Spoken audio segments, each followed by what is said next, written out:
เริ่มหนักแล้ววันนี้เหนืออีสานกลางฝนแรงอุตุเตือนรับมือฝนตกหนักระวังน้ำท่วม 20-26 พฤษภาคม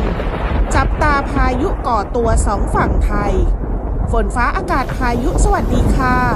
วันจันทร์ที่ 20 พฤษภาคม